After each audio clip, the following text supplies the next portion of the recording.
Saint Aloysius D கோன்சகா 1568ல இத்தாலியில உள்ள ஒரு அரச குடும்பத்துல பிறந்திருக்காரு. மூத்த மகனானதால இவருக்கு போர் பயிற்சி கற்றுக் கொடுத்து அரசராக்குறது இவருடைய தந்தையோட கனவா இருந்திருக்கு.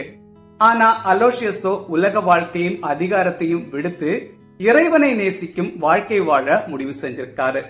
இவருடைய மனசை மாத்துறதுக்காக இவருடைய தந்தை ஸ்பெயின் நாட்டோட மன்னரான 2ஆம் பிலிப்போட அரண்மனைக்கு இவரை அனுப்பி வச்சிருக்காரு. இருந்தாலும் கடவுளுடைய பாதையிலிருந்து விலகாமல் புனிதர்களுடைய வாழ்க்கை வரலாறை படித்து இறைவனுக்காக தன்னை முழுவதுமாக அர்ப்பணித்து ஒரு குருவாகணும்னு முடிவு செஞ்சிருக்காரு. தந்தை பல தடவை இவரை தடுத்து பார்த்திருக்காரு. இருந்தாலும் அலோசியஸ் தன்னுடைய முடிவுல உறுதியாவே இருந்திருக்காரு. 1585ல இயேசு சபையினருடைய துறவர சபையில சேர்ந்து துறவர பயிற்சி பெற ஆரம்பிச்சிருக்காரு. கடுமையான தவ மற்றும் ஒருத்தல் முயற்சிகளை மேற்கொண்டிருக்காரு.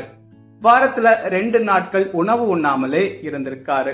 இவருடைய கடினமான ஒருத்தல் முயற்சிகளை கண்ட இவருடைய சபை தலைவர்கள் கடினமான ஒருத்தல் முயற்சிகளை குறைத்துக் கொள்ளும்படி அறிவுறுத்தியிருக்காங்க. 1587ல ரோமைல கொள்ளை நோய் பரவ ஆரம்பிச்சிருக்கு. 1000க்கும் அதிகமான மக்கள் இந்த நோயால பாதிக்கப்பட்டிருக்காங்க.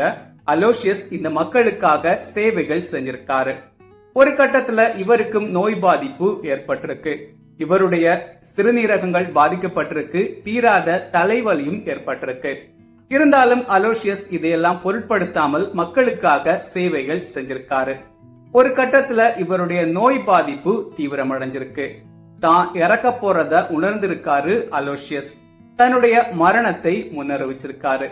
இறுதியா தன்னுடைய 23வது வயசுல, அதாவது 1591ல தாம் முன்னறிவித்தது மாதிரியே இயேசு கிறிஸ்துவின் திருவுடல் திருரத்த பெருவிழாவிற்கு 8 நாட்களுக்கு பிறகு இறந்து போயிருக்காரு அலோசியஸ்.